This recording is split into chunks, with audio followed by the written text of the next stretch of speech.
Hei, Siapa namamu siapa? Asyari. Asari siapa? Asyari. Asari siapa? Ya Asyari itu memang sama saya. sing di Kiai mana kamu? cekal Kiai mergopo. apa? Untuk Kiai. Ponpes apa? Cekal mergopo. Hukum berat pelaku sesuai dengan ketentuan. Kementerian Agama juga sudah menghentikan pendaftaran santri baru di pesantren Doro Kusumo. Kementerian Agama juga sedang mengawal dan memfasilitasi pemindahan para santri agar dapat melanjutkan pendidikannya.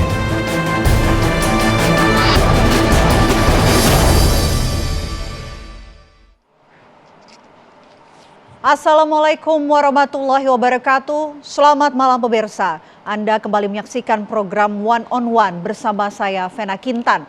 Miris, tempat pendidikan agama yang seharusnya menjadi ruang aman, tapi diduga justru menjadi tempat kekerasan seksual terjadi dan melibatkan puluhan santriwati di pondok pesantren di Pati, Jawa Tengah. Ini tentu menjadi pertanyaan pemirsa, bagaimana sebetulnya pengawasan untuk pondok pesantren ke depannya? Apakah kejadian ini akan terus terjadi terulang?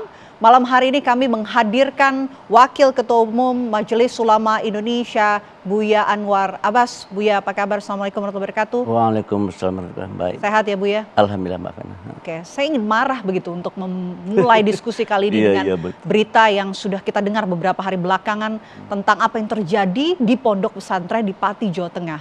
Tapi saya ingin dengar terlebih dahulu Buya, dari pandangan Buya setelah mendengar kasus kekerasan seksual yang terjadi di pondok pesantren di Pati ini, seperti apa Buya? Ya tentu saja kita miris ya dan sangat menyesalkan praktek-praktek seperti itu terjadi, apalagi di lingkungan lembaga pendidikan Islam. Ya oleh karena itu saya terus terang saja meminta kepada pihak kepolisian supaya secepatnya memproses ya kasus ini untuk dilimpahkan ke kejaksaan dan oleh kejaksaan untuk dibawa ke pengadilan supaya yang bersangkutan ya diadili dan dijatuhi hukuman. Ya menurut saya ini harus hukuman yang seberat-beratnya karena banyak undang-undang yang dia langgar ya. Undang-undang kepesantrenan juga dia langgar, kemudian undang-undang banyak undang-undang lah, kira-kira saya bukan ahli hukum ya, yang jelas ya yang bersangkutan bisa dijerat ya lewat beberapa undang-undang saja. Ya, karena begini, ketika kita bicara soal pesantren Buya, pesantren ini kan dikenal sebagai tempat untuk belajar pendidikan agama dan juga moral. Tapi kemudian peristiwa ini kembali terjadi di pondok pesantren. Kalau Buya sendiri mendengar peristiwa ini, apa yang pertama kali terbesit di benak Buya? Ya jadi yang terbesit saya benarlah kata Nabi Muhammad ya.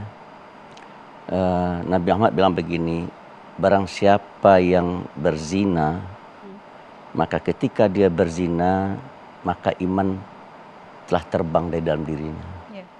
Jadi ketika dia melakukan praktek tidak terpuji tersebut, berarti keimanan tidak ada lagi bersama dia ya.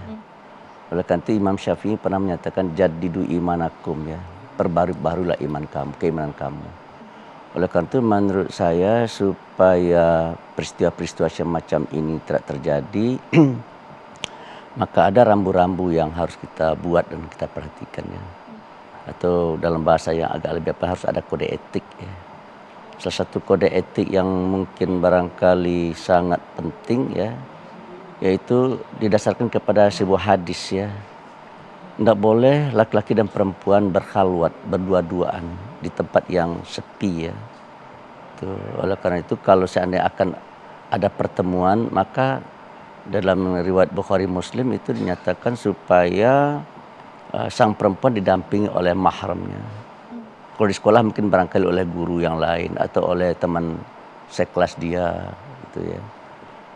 Sehingga dengan demikian hal-hal yang tidak kita inginkan tidak terjadi.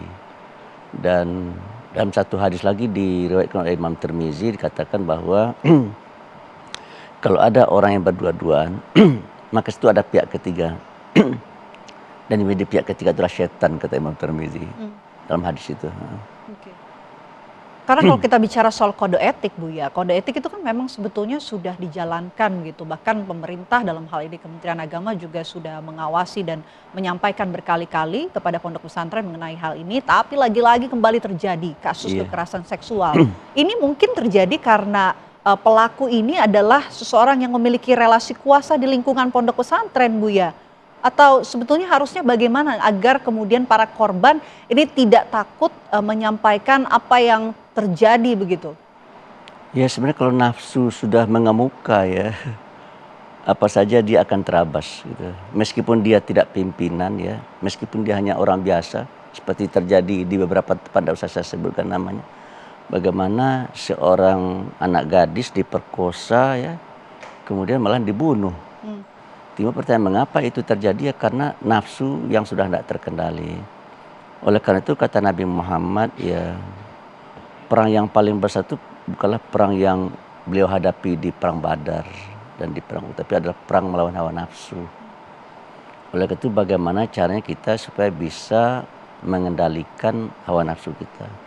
Dan menurut saya masalah ajaran agama menjadi sesuatu yang sangat penting. Tetapi ini kan orangnya juga orang beragama ya. Iya betul. Makanya bagi saya terbuktilah kebenaran hadis Nabi tadi. Ternyata iman kita ini turun naik ya. Dan ketika dia melakukan praktek ini kata Nabi ya, iman sudah terbang dari dalam dirinya. Gitu. Karena kalau kita update ya mengenai kasus yang terjadi di Pondok Pesantren Pati ini Dolo Kusumo ini, pelakunya ini sempat kabur begitu dan diduga adalah seorang kiai di pondok pesantren tersebut, dan laporan terakhir yang kami terima ini adalah korbannya yang sudah melapor sebelumnya ada yang kemudian menarik laporannya Bu ya. Banyak yang beranggapan bahwa korban ini sebetulnya takut, termasuk korban-korban lain yang justru malah tidak terdeteksi begitu. Apa yang sebetulnya terjadi menurut Buya? Ya mungkin saja ada ancaman-ancaman terhadap anak-anak yang menarik laporannya ya, bisa saja terjadi ya. Atau mungkin dia tidak diancam tapi ada ketakutan-ketakutan yang mungkin ya akan mengancam dia gitu ya, dalam hitung-hitungan dia dan keluarga mungkin, sehingga akhirnya dia berusaha untuk menarik laporannya gitu ya. Tapi yang jelas ya inilah ya. Yang bersangkutan sudah menikmatin dan melampiaskan syahwatnya ya. Dia perturutkan hawa nafsunya. Akhirnya setelah ketahuan dia lari kan gitu ya. Dan sekarang dia dalam keadaan kesusahan kan. Jadi saya melihat ya, mari kita mengambil ibroh dari peristiwa ini ya. Memperturutkan hawa nafsu itu juga akan mencelakakan diri sendiri. Dan sekarang terbukti. Yang susah kan sekarang yang bersangkutan. Oleh karena itu kita menghimbau kepada semua pihak supaya jangan mengumbar hawa nafsu. Kendalikan hawa nafsu. Kita punya hawa nafsu ya. Dan sah-sah saja orang senang sama lawan jenis ya. Tetapi kan ada ketentuan dan ada batas-batasannya gitu ya.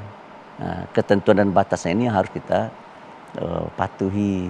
Dan ketentuan itu sudah ada diberikan dalam ajaran agama. Agama apapun saya rasa mengajarkan tentang batasan-batasan tersebut. Cuma kan yang bersangkutan ya karena dorong hawa nafsu terlalu kuat gitu ya, sehingga batas-batasnya itu dia tabrak. Masa itu ya. Ada yang juga menilai dan beranggapan bahwa di lingkungan pondok pesantren ini budaya takut dan tertutup begitu tertanam begitu, sehingga banyak para santriwati yang menjadi korban tidak berani untuk speak up. Kalau Buya sendiri bagaimana melihatnya? Saya rasa takut bercampur kagum mungkin barangkali ya. Sosok-sosok kiai itu, guru-guru itu memang mereka kagumi dan mereka segani ya. Oleh karena itu jangan dieksploitasi kekaguman anak didik itu untuk kepentingan yang tidak baik. Ini kan kayaknya dieksploitasi ini kan. Si anak kagum, si anak takut gitu, dieksploitasi untuk pemuasan hawa nafsu dia. Makanya menurut saya yang penting dilakukan itu adalah memperkecil ya peluang untuk terjadinya praktek-praktek yang tidak terpuji. Itu praktek tidak terpuji itu kan terjadi karena berdua-duaan itu. Kalau di depan publik tidak mungkin lah ya. Itu. Oleh karena itu mungkin juga ya ruang-ruang itu pakai CCTV ya. Ya kalau dia sadar bahwa ada CCTV tentu dia akan akan mampu mengendalikan dirinya. Tapi kalau tidak ada CCTV, misalnya tidak ada orang yang melihat ya, maka tentu ya hawa nafsunya akan mengalahkan ketakutan-ketakutan dia sehingga akhirnya dia berbuat sesuatu yang tidak kita inginkan itu. Oke. Gimana mengawasinya? Karena kan pelakunya ini adalah pemilik orang yang memiliki kuasa begitu di pondok pesantren ini. Ya oleh karena itu bagi saya ya kode etik itu dibuat secara bersama. Tidak hanya satu pihak saja, dibuat secara bersama, kemudian dipantau, dilaksanakan secara bersama, dipantau dan diawasi secara bersama-sama. Dan bila ada yang melakukan pelanggaran diingatkan. Itu kan baru kepala pesantren ya. Khalifah Abu Bakar As-Siddiq, ketika Abu Bakar As-Siddiq diangkat jadi khalifah, ikutlah saya kalau saya benar dan jangan ikuti saya kalau saya salah. Lalu Abu Bakar meninggal digantikan oleh Umar bin Khattab. Umar bin Khattab juga mengatakan kata-kata yang sama, ikutilah saya kalau saya benar dan jangan ikuti saya kalau saya salah. Lalu salah seorang sahabat mencabut pedangnya. Umar, kalau kau salah, aku betulkan engkau dengan pedangku ini. Itu kata Umar, syukron, terima kasih katanya kan. Jadi menurut saya sikap keterbukaan itu harus dikembangkan tidak hanya di pesantren, di sekolah-sekolah dan di tempat manapun harus kita kembangkan keterbukaan supaya supaya semua kita selamat ya. Tidak hanya santri yang akan selamat, tapi juga para guru juga akan selamat dan masyarakat sekitar juga akan tenang dan merasa tentram dan damai. Kalau sekarang kan terganggu ya. Orang tua murid kan jelas terganggu ya. Orang tua santri jelas terganggu dengan peristiwa kayak gini. Ya oleh karena itu ya saya betul-betul meminta supaya ya yang bersangkutan secara organisasi ya. Itu kalau saya yayasan ya. Kalau dia menjadi pengurus yayasan maka dia dipecat dan diberhentikan sebagai pengurus yayasan supaya pesantren ini kembali bisa beraktivitas seperti semula. Sehingga noda-noda yang sempat ada sebenarnya bisa dihapus oleh kepengurusan yang baru. Dengan memperlihatkan situasi dan keadaan yang jauh lebih baik daripada sebelumnya.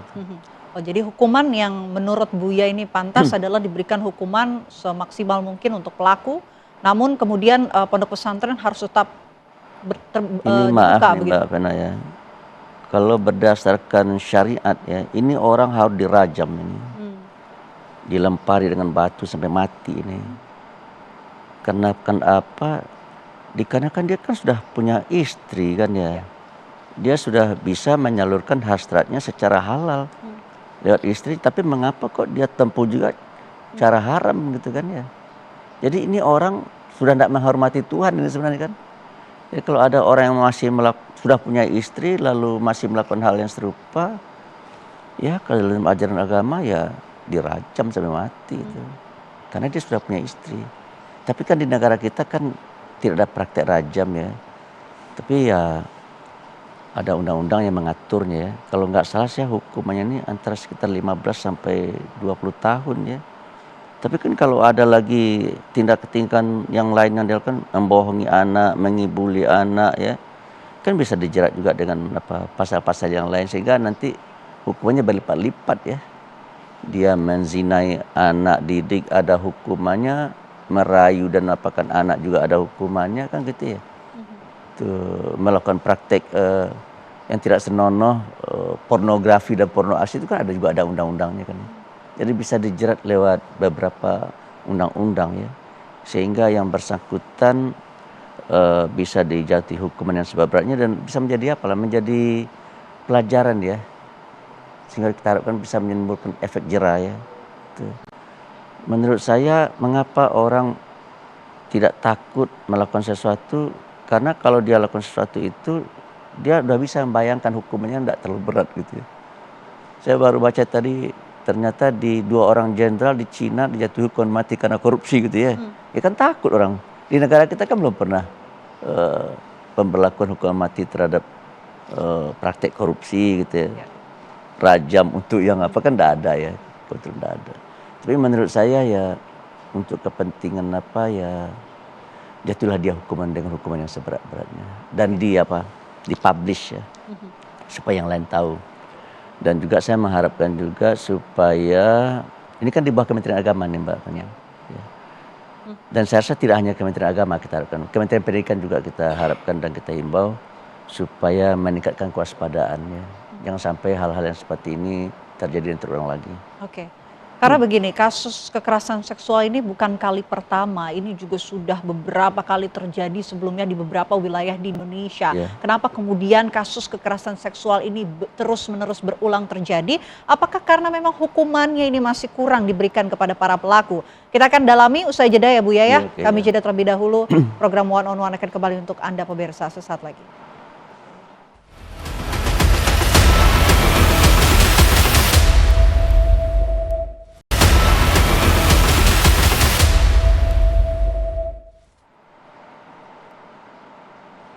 Ya, ada kembali menyaksikan program One on One pemirsa. Ini kami tampilkan terlebih dahulu di layar kaca Anda pemirsa data yang sudah kami rangkum dari berbagai sumber. Kasus dugaan kekerasan seksual di pondok pesantren. Ini data yang terjadi pada bulan Mei tahun 2026. Ini terjadi di Ciawi, Jawa Barat, di mana ada pengajar yang diduga melakukan pencabulan terhadap 17 santri laki-laki.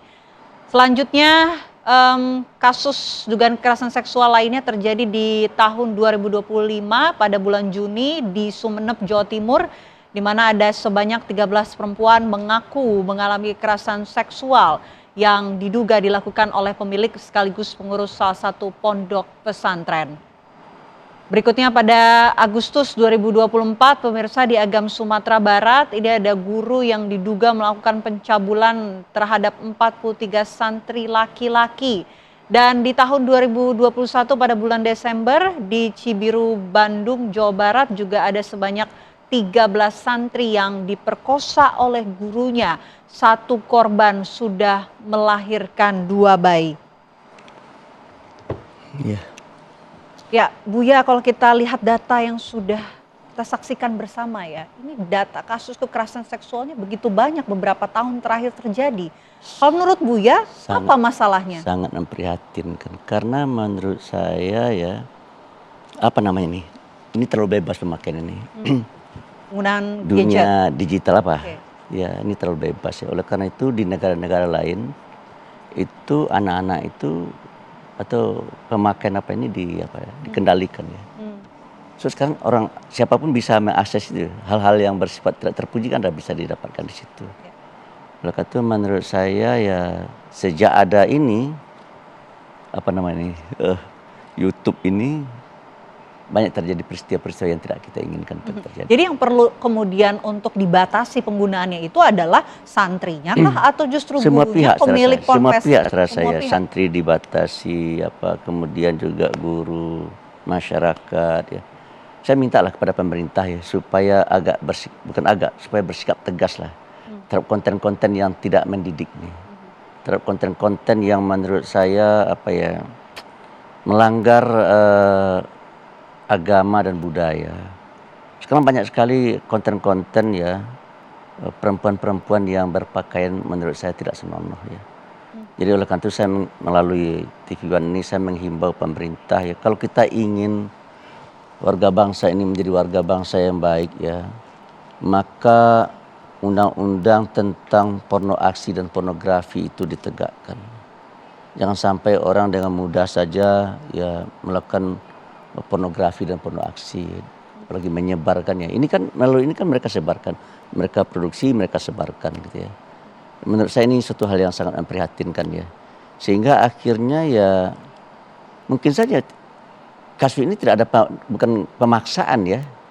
Bisa saja si anak juga terpacu nafsunya gitu karena dia menonton hal yang serupa itu. Gitu.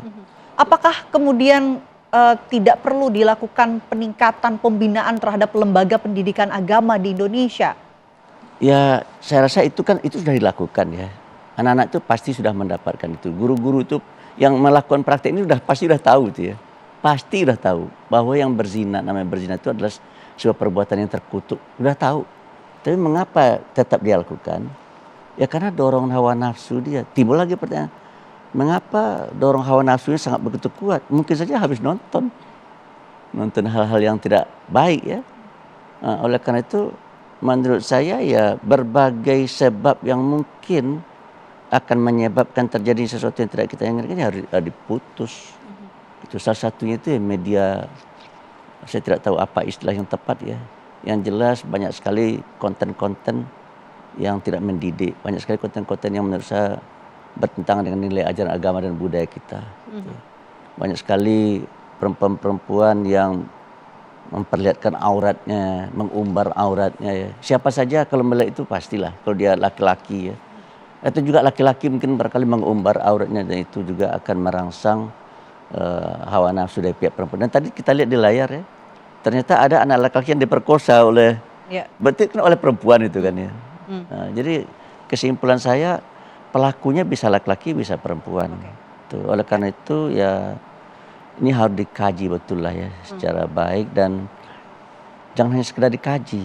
Kalau udah ketemu penyebabnya, ayo kita putus apa yang menjadi penyebab tersebut. Gitu. Tapi kalau menurut Buya, lembaga pendidikan agama di Indonesia termasuk pondok-pondok pesantren itu seperti apa? Sudahkah maksimal begitu edukasi yang disampaikan kalau dan juga dijalankan? Menurut saya dari sisi penyampaian pesan-pesan keagamaan sudah cukup lah ya.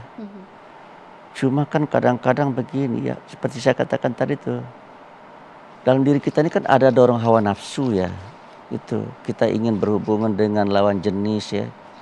Kata Tuhan kan sah-sah saja itu kalau ada laki-laki senang sama perempuan, perempuan senang sama laki-laki. Tapi salurkan secara halal. Kawin kan gitu ya. Tapi kan anak-anak ini kan belum boleh kawin. Oleh karena itu, itulah mungkin sebabnya mengapa hukumannya terlalu berat nih. Orang sudah punya istri, sudah menempuh cara yang halal, tapi kok masih menyimpang juga kepada yang dilarang oleh ajaran agama kan gitu ya. Ya, kalau bagi saya yang terpikir sekarang ini mari kita selesaikan masalah secara bersama-sama. Tidak hanya guru dan santriwati atau anak didik ya, tetapi juga pemerintah dan masyarakat secara bersama-sama. Kalau ada pondok pesantren itu ya biasanya kan anak didik kan tinggal di pondok, di dalam, di kampusnya, di perguruannya kan gitu. Nah, itu bagaimana membuat dan menciptakan satu situasi yang meminimalisir ya terjadinya peristiwa kayak begini. Oke, kita kembali lagi berangkat dari kasus ini di mana pelakunya ini adalah orang yang paham agama begitu. Ini bagaimana beliau yang mengajarkan agama kepada para santri dan juga santriwatinya, tapi mereka yang juga melakukan begitu aksi seperti ini, Buya. Iya, ahli-ahli hukum ngerti betul tentang hukum, tapi banyak juga melanggar hukum kan gitu ya. Kan banyak kasus gitu. Penegak hukum melanggar hukum kan banyak juga ya. Kenapa bisa terjadi seperti itu? Karena dia tidak mampu mengendalikan hawa nafsunya. Gitu. Nah, bagaimana caranya supaya dia tidak bisa mengimplementasikan hawa nafsu, mewujudkan hawa nafsunya? Ya ada caranya. Menurut saya salah satunya itu adalah jangan biarkan seorang laki-laki berdua-duaan dengan perempuan. Jangan dibiarkan guru laki-laki berhadapan-hadapan dengan seorang santriwati, seorang guru dengan murid, jangan dibiarkan mereka berduaan di tempat yang sepi gitu. Dan berarti juga menurut saya perlu ada CCTV ya kan, pergunakan teknologi untuk membantu kita ya. Jadi semua ruang bisa dipantau gitu. Dan saya tidak tahu ini terjadinya di mana ini. Apakah di lingkungan pondok pesantren atau di luar pondok pesantren, saya belum tahu nih. Apakah ini ada masalah dari sistem pengawasan yang sudah dibangun di lingkungan tempat pendidikan agama? Mbak Fena, begini Mbak Fena ya, di kampung saya di Minangkabau itu ada pepatah. Bila kucing sudah pandai berlari di atas pagu, plafon, tikus harus pandai berlari di atas tali. Jadi yang namanya tikus ini mirip dengan tikus nih analognya. Orang-orang yang melakukan praktek ini sama dengan tikus ini kan. Dia mencoba mencari jalan, mencari cara ya supaya dia bisa melampiaskan hawa nafsunya. Dan biasanya setan itu sebagai konsultan itu setan itu ya. Begitu ada orang punya niat jahat itu setan akan datang membisikkan ke dalam hatinya supaya Anda melakukan ini gitu. Makanya Tuhan menyatakan musuh kita itu setan itulah musuh kita, salah satu musuh kita yang terbesar. Oleh karena itu kita harus sadar betul ya bahwa kalau misalnya kita berdua-duaan seperti dalam hadis Tirmizi tadi itu kita tidak berdua, ada yang ketiganya, itu setan. Nah, setan inilah yang mendorong si pelaku untuk melakukan perbuatan yang tidak terpuji. Tuh. Jadi sejauh ini evaluasi terhadap pondok pesantren sudah cukup seriuskah dilakukan oleh negara? Saya rasa kalau masalah sudah sangat mungkin barangkali belum ya, tetapi sudah berjalan ya. Cuma mungkin barangkali belum sesuai dengan kita harapkan sehingga akhirnya kan terjadi kayak gini. Mungkin barangkali ke depan yang perlu dipikirkan adalah cara-cara memotong ya. Apa saja hal-hal yang harus kita lakukan supaya praktek-praktek seperti ini tidak terulang lagi. Ya. Itu mungkin barangkali yang penting dibicarakan ya. So untuk yang namanya hawa nafsu itu kan dalam diri kita masing-masing. Kita nggak tahu ya apa yang ada dalam hati orang, kita kan nggak tahu. Tapi kan kita bisa mencegah gitu. Kalau seandainya guru dan santri itu ada dalam sebuah ruangan tapi ada orang lain, bisa tidak akan terjadi. Kalau menurut MUI perlukah kemudian sistem audit ataupun pengawasan rutin yang lebih ketat begitu ke depannya? Dan saya rasa itu penting ya, diaudit ya, dipelajari ada nggak titik-titik lemah yang terdapat di sebuah sekolah. Saya rasa ini tidak hanya di pesantren saya, cuma kan ini yang terungkap ya. Saya rasa bisa juga di sekolah-sekolah umum ya terjadi ya. Nah, cuma menjadi tanggung jawab kita bersama lah sebagai orang tua, bagaimana caranya supaya anak-anak didik kita ini tidak dicidrai oleh orang-orang yang tua. Dan bahkan tidak mustahil juga terjadi ya antara sesama murid gitu. Ya kan, apakah mereka melakukan praktek lawan jenis atau sejenis bisa saja terjadi. Ya. Tuh, laki-laki sama laki-laki, perempuan sama perempuan itu kan bisa saja terjadi ini. Nah, oleh karena itu memang pilar-pilar yang terkait dengan dunia pendidikan ini harus difungsikan orang tua ke masyarakat, guru dan sekolah itu memang harus kita pakai pemerintah gitu. So kalau seandainya semua pihak tidak terlibat ya, apalah jadinya anak-anak bangsa ini gitu. Kalau seandainya masih kecil sudah hamil itu bagaimana tentang masa depan mereka? Sementara mereka kan memerlukan pendidikan ya, yang baik gitu kan. Tapi kok masih kecil kok sudah harus mengasuh anak gitu kan. Yang kayak gini kan perbuatan yang bersangkutan ini tidak hanya melanggar moral ya, tapi mencederai masa depan anak. Tuh. Ya, bicara soal orang tua ya, dengan adanya kasus kekerasan seksual yang bertambah ini juga berdampak pada citra pondok pesantren. Jangan sampai begitu ada yang kemudian mengeneralisir bahwa pondok pesantren ini tidak aman, Bu ya. Nanti kita akan dalami usai jeda. Program One on One akan kembali sesaat lagi untuk Anda.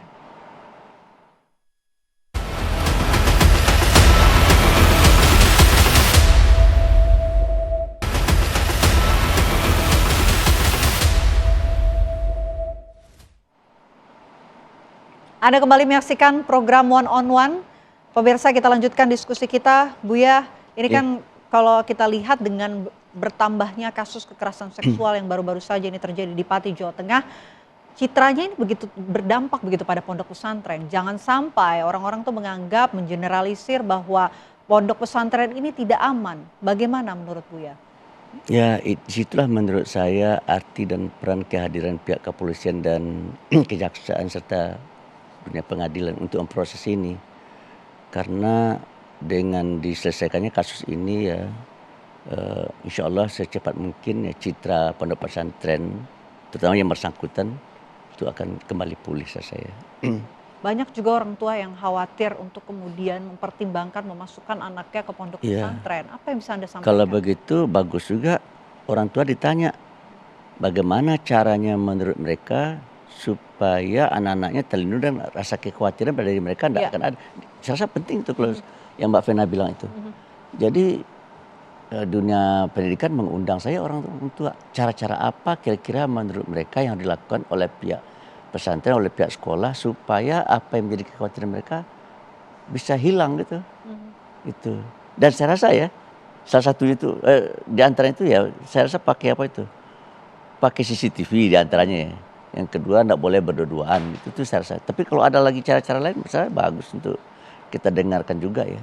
Oke, kalau untuk orang tua di luar sana nih, untuk kemudian menseleksi lah pondok pesantren mana yang kemudian bisa dipercaya dan kemudian aman untuk anak-anaknya, apa saja kriterianya? Ya kalau menurut saya ya seperti yang saya sampaikan tadi itu, kode etik yang ada di sekolah itu gimana, jalan atau tidak. Jangan-jangan tidak ada kode etiknya, ya. Tidak disosialisasikan kode etik. Mesti kode etik itu dibuat dan disosialisasikan ya. Disosialisasikan kepada murid, disosialisasikan kepada guru, disosialisasikan kepada tenaga pendidikan, disosialisasikan kepada masyarakat ya. Sehingga semua kita tahulah gitu kan, yang mana yang boleh lakukan, yang mana yang tidak boleh lakukan. Cara memulihkan citra pondok pesantren yang kita bisa katakan ini tercoreng dari perbuatan satu orang ini seperti yang tadi Buya sampaikan. Apa yang bisa dilakukan? Ya untuk yang pesantren yang bersangkutan ini kalau menurut saya ganti secepatnya yang bersangkutan. Ganti dengan orang yang lebih berwibawa, yang lebih dihormati gitu. Sehingga diharapkan citra pesantren akan kembali pulih. Jadi kalau seandainya tidak dipecat juga, tidak diberhentikan gitu ya. Ya orang masih mengkaitkan pesantren dengan yang bersangkutan. Tuh. Karena nanti dianggap bahwa yang bersangkutan masih mengendalikan pesantrennya dari dalam penjara gitu kan. Tapi kalau sudah diganti, saya rasa akan lain ceritanya. Kalau ada yang bilang dan juga menilai bahwa izinnya dicabut, begitu pondok pesantrennya? Ya memang saya mendengar ada yang menyarankan supaya izinnya dicabut. Tapi menurut saya itu bukanlah solusi ya. Dikarenakan apa ya? Dikarenakan masa gara-gara orang seorang gitu ya. Lalu sebuah institusi dibubarkan, menurut saya itu tidak tepat ya. Dalam ibaratnya jika kita marah kepada seekor tikus ya jangan lumbung padi yang dibakar. Tangkap saja tikusnya. Kecuali kalau seandainya dalam lumbung itu udah tikus semua, itulah cerita ya. Kalau dalam lumbung itu tikus semuanya saya bakar sajalah. Tapi kan ini bukan, tidak semuanya kan, hanya satu orang kan ya. Jadi jangan gara-gara satu orang gitu ya lalu institusinya kita tutup, izinnya kita cabut. Menurut saya ini tidak menyelesaikan masalah. Tidak menyelesaikan masalah. Oke. Jika di luar sana Buya ada kemudian santri ataupun santriwati yang menjadi korban kekerasan seksual tapi tidak berani begitu untuk melapor atau menyampaikan apa yang dialaminya selama ini. Apa yang bisa Buya sampaikan? Ya karena ini aib. Ya, dia tidak mau juga menanggung malu kan. Sudahlah malu dikerjakan oleh yang bersangkutan. Lalu dipublish lagi, menurut saya kan kalau nggak salah ada undang-undang kalau dia masih anak-anak ya wajahnya kan tidak boleh di-short kan, tidak boleh tampakkan gitu ya. Ya menurut saya ini memang banyak pertimbangan mengapa mereka tidak melapor saya. Tapi salah satu hal yang dominan menurut saya itu ya selain ancaman ya, ada ancaman dari pihak tertentu juga adalah aibnya tidak hanya pada anak tapi pada keluarga. Tuh. Itulah yang membuat banyak korban tuh takut untuk melapor Buya. Ya akibatnya seperti itu, makanya kita lindungi juga nih. Para pelapornya harus kita lindungi sehingga jangan sampai terbongkar, terungkap ke publik gitu ya. Siapa-siapa yang melapor jangan diungkap ke publik. Kasihan kita tentang masa depan mereka ya. Bagaimana kita dorong mereka untuk berani, ya, tapi kita jamin gitu ya. Nah itu dia. Seketat mungkin sehingga tidak ada bocor keluar. Menjaga aib dan melindungi aib itu juga diperintahkan oleh agama. Jangan diumbar aib. Kalau peran negara dalam situasi ini apa untuk kemudian memberikan perlindungan bagi para korban? Ya itu kan sudah amanat konstitusi ya. Tugas negara itu salah satu kan melindungi rakyat kan. Jadi kalau ada rakyat yang terancam ya negara harus hadir. Kalau ada rakyat atau murid-murid yang menjadi korban kekerasan seksual misalnya, itu negara harus hadir. Ya. Dan kalau nggak salah kan pemerintah sudah membuat undang-undang tentang kekerasan seksual kan ya. Tinggal dilaksanakan kan gitu ya. Jadi saya rasa negeri ini sudah banyak undang-undangnya gitu. Tinggal cuma tidak dilaksanakan. Undang-undang pornografi, porno aksi itu udah lama itu salah satu ya. Tapi dilaksanakan apa enggak? Kan enggak. Tuh.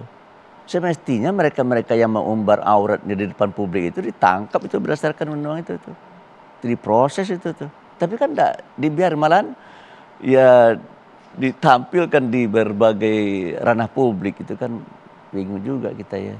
Jadi dalam kesimpulan saya di negeri ini undang-undang dan peraturan sudah cukup banyak. Cuma implementasinya yang masih sangat lemah gitu. Contoh misalkan undang-undang tentang narkoba ada tapi narkoba masih berkeliaran dikarenakan apa? Dikarenakan para penegak hukum juga ikut berdagang narkoba kan begitu ya. Tuh. Dan juga dalam hal seksual ini ya, sudah ada undang-undangnya itu kan tapi kenapa masih terjadi juga ya karena kita tidak mendukung dan mengimplementasikan undang-undang yang ada dengan sebaik-baiknya. Saya rasa orang kalau seandainya berbusana sopan mapan ya itu nafsunya akan apa tuh, akan bisa terkendali itu. Tapi kan kalau seandainya berpakaian dengan tidak senonoh kan itu memancing lahirnya nafsu ya itu. Jadi menurut saya ya negeri ini menurut saya sudah darurat pornografi menurut saya. Sehingga anak-anak pun saya lihat sekarang ini yang ditontonnya ya gambar-gambar yang tidak layak dan gambar-gambar yang tidak senonoh menurut saya. Orang-orang tua pun juga seperti itu. Jadi semuanya sudah terlibat di gadget ini. Jadi gadget ini ada baiknya, tiba ada buruknya. Sekarang timbul pertanyaan bagi saya, bisa nggak gadget namanya ini ya? Ya. Gadget ini kita atur sedemikian rupa ya sehingga gadget ini lebih banyak maslahatnya lah gitu bagi umat dan bangsa gitu. Nah, oleh karena itu ya saya terus terang sangat menginginkan ya konten-konten yang tidak baik, yang tidak senonoh itu di take down lah itu, oleh pemerintah gitu. Dan saya lihat beberapa negara tadi saya baca juga sudah melakukan hal serupa ya, untuk melindungi anak-anak mereka, melindungi warga negara mereka. Kita bicara soal rekomendasi Buya, rekomendasi dari Majelis Ulama Indonesia MUI kepada pemerintah begitu, apa yang akan disampaikan agar kemudian kasus kekerasan seksual ini tidak berulang lagi terjadi? Ya kalau saya melihat ya ini kan belum dibicarakan di Majelis Ulama Indonesia ya, penegakan hukum, law enforcement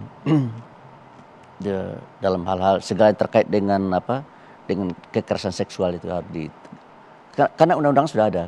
KUHP yang baru juga sudah memuat itu ya. Jadi menurut saya tinggal bagaimana kita secara bersama-sama melaksanakan undang-undang ini. Dan dari lingkungan ulama tentu saja mereka meminta supaya ya masing-masing kita supaya melaksanakan ajaran agamanya dengan sebaik-baiknya gitu ya. Tapi kan kadang-kadang seperti saya ceritakan tadi ya, keimanan itu terkalahkan oleh hawa nafsunya.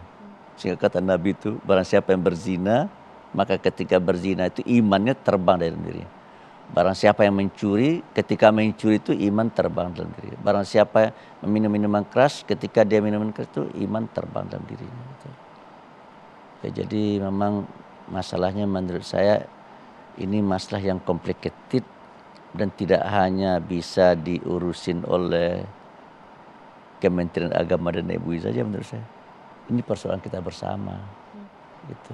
Oleh karena itu mungkin sebaiknya atas inisiasi Kementerian Agama, misalkan karena ini pesantren ini kan di bawah Kementerian Agama ya. Dan menurut saya tidak hanya Kementerian Agama, Kementerian Pendidikan juga diajak serta untuk menanggali hal-hal yang negatif yang tidak kita inginkan. Karena kita ingin anak-anak kita ini menjadi anak-anak bangsa yang beriman dan bertakwa serta memiliki akhlak mulia ya. Jadi janganlah kegiatan belajar mengajar kita ini kita orientasikan hanya untuk mencetak anak-anak kita agar memiliki kecerdasan. Tidak hanya itu, tapi juga harus menjadi manusia yang beriman dan bertakwa serta berakhlak mulia dan berbudi pekerti luhur. Kalau ini kan sudah jelas nih, tidak mencerminkan akhlak, tidak beriman, tidak bertakwa dan tidak mencerminkan budi luhur. Oke. Apakah ini karena kurangnya pendidikan karakter begitu? Ya saya rasa ini juga bisa kita jadikan salah satu topik untuk kita dalami dan bicarakan. Ya kalau karakter yang akan kita apakan itu kan adalah, saya pernah bertanya kepada Pak Jokowi sebagai waktu itu beliau masih presiden. Pak Jokowi, Bapak kan ingin membentuk anak-anak bangsa yang memiliki karakter.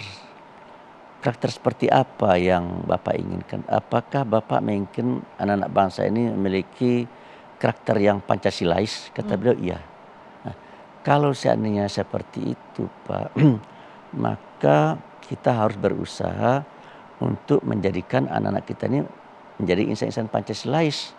Siapakah insan-insan Pancasilais? Insan-insan Pancasilais adalah insan yang percaya kepada Tuhan Yang Maha Esa, menghormati orang lain, mengedepankan persatuan dan kesatuan, ya, mengembangkan musyawarah dan mengorientasikan kita kepada terciptanya keadilan sosial itu. Jadi menurut saya karakter yang ingin kita bentuk itulah karakter anak-anak yang Pancasilais dan tidak hanya anak-anak menurut saya. Karena orang tua pun sekarang banyak yang tidak Pancasilais. Ya. Di mulutnya mereka menyatakan dia adalah insan Pancasilais, tapi dalam prakteknya saya lihat mereka bukan Pancasilais. Contoh, dia korupsi gitu ya.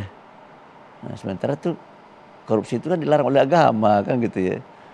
Dia melakukan perbuatan-perbuatan yang merendahkan martabat orang, itu kan tidak sesuai dengan Pancasila. Oleh karena itu mungkin barangkali karena Mbak Vena bilang begitu ya, bagus juga kita bicarakan tentang pendidikan karakter ya. Kita tanya pendidikan karakter itu karakter seperti apa yang akan kita inginkan. Kalau menurut saya ya ya Pancasila itu sebagai bangsa ya. Ya. Oke.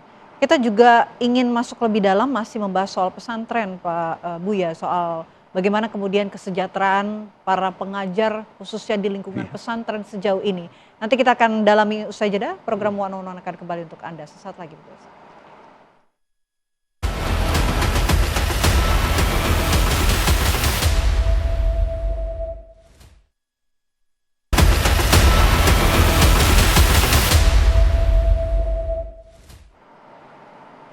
Ya, dalam segmen ini kita ingin menggali lebih dalam soal pesantren, di mana kita ingin tahu sebetulnya bagaimana kesejahteraan para pengajar di lingkungan pondok pesantren ini. Kalau Buya melihatnya seperti apa? Apakah sudah aman begitu kesejahteraan para pengajar di lingkungan pesantren? Saya rasa kalau masalah gaji dan honor ya masih jauh dari yang kita harapkan ya.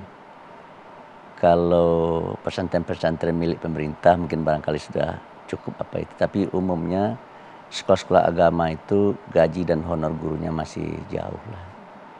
Oleh karena itu kita memang sangat mengharapkan juga supaya pemerintah memberikan perhatian lebih terhadap kesejahteraan guru. Itu supaya mereka tenang dalam melaksanakan tugasnya. Jangan sampai dapurnya tidak berasap ya.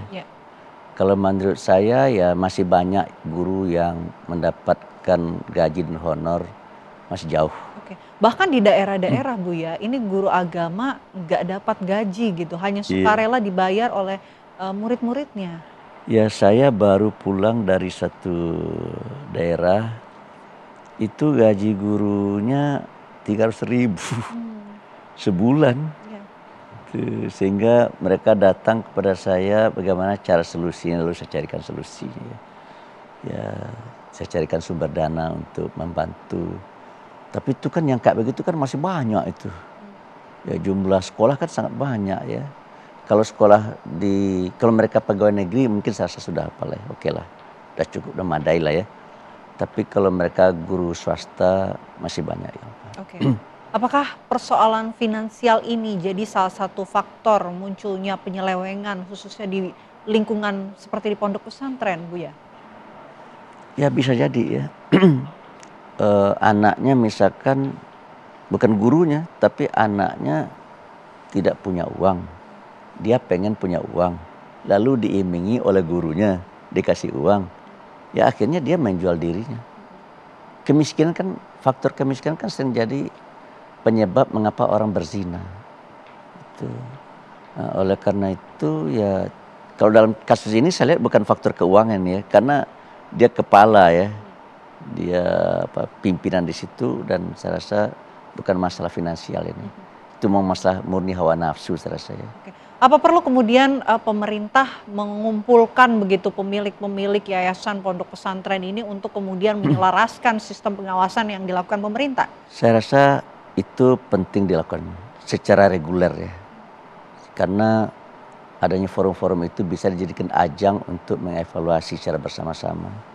Dan mungkin juga bisa dijadikan sebagai ajang untuk tawasobil hak, tawasobil sobri. Misalkan ada satu pihak melihat ada kelemahan di pihak lain, dia dikembangkan dialog yang terbuka ya. Saling nasihat menasihati, sehingga akhirnya kita harapkan ya akan terbangun sebuah climate, sebuah suasana yang lebih terbuka, yang lebih positif, sehingga hal-hal yang tidak terpuji tidak terjadi. Saya setuju dengan yang Mbak Vena sampaikan itu ya, supaya Kementerian Agama ya mengambil inisiatif secara reguler. Saya rasa sudah mereka lakukan ya, saya rasa sudah mereka lakukan. Cuma mungkin barangkali perlu diintensifkan ya. Hal-hal apa yang harus mendapatkan perhatian dan tekanan, dan solusi-solusinya harus ditemukan. Lalu nanti dikontrol ya, apa saja yang harus dilakukan sudah dilaksanakan atau belum diawasin, diaudit dan diawasi. Jadi kalau menurut Buya sendiri, negara sudah maksimalkah dalam hal tata kelola pesantren di Indonesia? Kalau maksimal saya belum, tetapi sudah diusahakan ya. Oleh karena itu bagaimana caranya supaya bisa lebih maksimal lagi gitu ya. Menurut saya itu urus rembuk secara bersama ya. Tadi itu ya kita tanyalah orang tua murid. Seperti Mbak Vena katakan tadi kan banyak orang tua murid khawatir melepas anaknya. Kita tanya apa yang mengkhawatirkan dan bagaimana caranya menurut mereka supaya anak-anak mereka tidak terjatuh dan terjerembab ke dalam hal-hal yang dikhawatirkan oleh orang tua tadi. Kita dengar suara mereka kan ya. Tuh. Dan kita dengar juga suara santri. Apa yang menjadi kekhawatiran mereka? Pak, kami tidak mau yang gini terulang lagi. Nah, apa menurut Anda yang harus dilakukan? Gitu kan. Kita coba inventaris, kita buat list ya. Kita jadikan kode etik. Tuh, semua supaya menjadi perhatian semua gitu.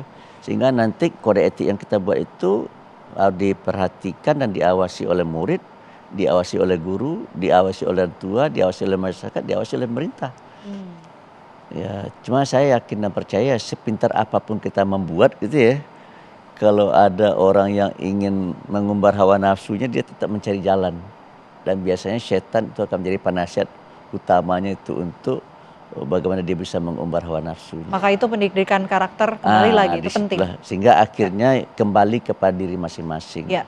Kalau seandainya masing-masing pihak guru sudah memiliki kepribadian, anak sudah memiliki kepribadian, ya saya rasa insya Allah hal-hal yang kita khawatirnya tidak terjadi. Oke, bicara soal tata kelola pondok pesantren, apa yang paling mendesak untuk dibenahi begitu menurut Buya? Hubungan antara guru dan murid ya. Di internal sekolah hubungan antara guru dan murid. Bagaimana caranya supaya murid terbuka dengan guru, guru juga terbuka dengan dengan anak-anak, dan bagaimana mereka bisa mengembangkan kebersamaan di pesantren dan di sekolah mereka itu. Bagaimana mereka bisa berani menyampaikan kebenaran ya, bagaimana mereka bisa menyampaikan informasi tanpa ada rasa takut. Itu penting sekali itu ya. Jadi kita jadikan sekolah kita ini menjadi sekolah yang gembira, menggembirakan gitu. Anak-anak senang, gembira, guru senang dan gembira, kepala sekolah senang dan gembira, kiainya pun juga senang dan gembira. Saya rasa ini penting nih. Sekarang kita bicara soal peran ulama dalam kehidupan berbangsa dan bernegara. Bagaimana perannya? Kalau ulama itu kan hanya menyampaikan menyampaikan kebenaran, menyampaikan tentang ajaran agama kepada umatnya ya. Dan saya itu sudah disampaikan ya. Gitu. Dan mereka pun juga sudah tahu itu setelah saya. Cuma mungkin barangkali yang Mbak Vena harapkan itu adalah bagaimana caranya supaya lebih maksimal lagi, itu mungkin barangkali perlu kita pikirkan ya. Dan pemerintah mungkin barangkali perlu juga ya membuat konten-konten keagamaan ya, mendukung ya, memberi fasilitas kepada pihak-pihak tertentu untuk membuat konten-konten dan diberi apresiasi gitu, diberi fasilitas. Ya, saya tidak tahu caranya bagaimana. Kalau sekarang ini kan banyak orang membuat konten-konten ya.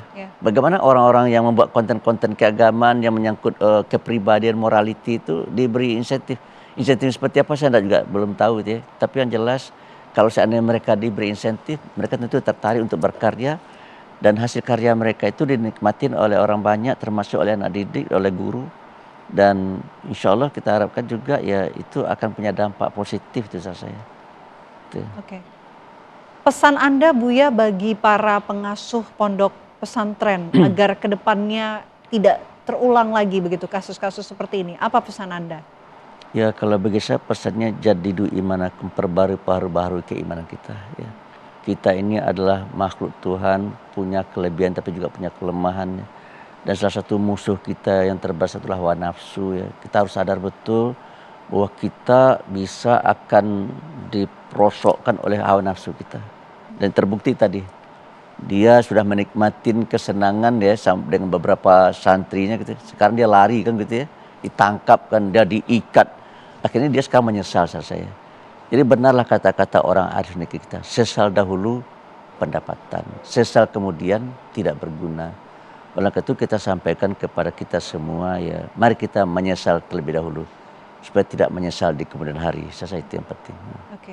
Visi Anda ke depan tentang pesantren di masa depan, apa yang Anda bayangkan gitu harusnya pondok pesantren ini nanti ke depannya akan seperti apa? Saya rasa itu sudah digariskan di dalam tujuan sistem pendidikan nasional.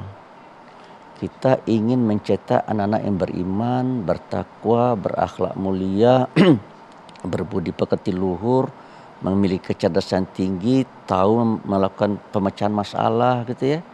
Saya rasa sudah bagus sekali ya. Cuma pertanyaannya adalah apakah tujuan itu sudah kita seriusi dalam implementasi itu? Saya rasa masih belum. Ya. Itu buktinya itu. Ya. Kita ingin mencetak anak-anak yang beriman dan bertakwa, ternyata melanggar ajaran agama kan gitu ya. Yang melanggar kan tidak hanya murid saya, gurunya juga melanggar ajaran agama kan. Gitu. Tentu ini tantangan kita bersama untuk kemudian membawa lingkungan tempat pendidikan agama seperti pondok pesantren ini menjadi lingkungan yang aman dan juga nyaman seperti dengan visi yang disampaikan oleh Buya tadi. Iya, saya. Baik. Terima kasih banyak Buya atas waktunya di program One on One. Semoga mudah-mudahan apa yang kita sampaikan ini bisa kemudian mendapatkan solusi terbaik dan juga catatan terbaik tentunya bagi pemerintah dan kita semua untuk bersama-sama mengawasi jalannya tempat pendidikan agama yang seharusnya menjadi tempat ataupun ruang aman bagi anak-anak untuk berkembang dan juga mendapatkan pendidikan agama. Ya. Terima kasih Buya sudah meluangkan waktu di program One on One. Semoga sehat selalu. Assalamualaikum warahmatullahi wabarakatuh. Salam. Demikian program One on One hadir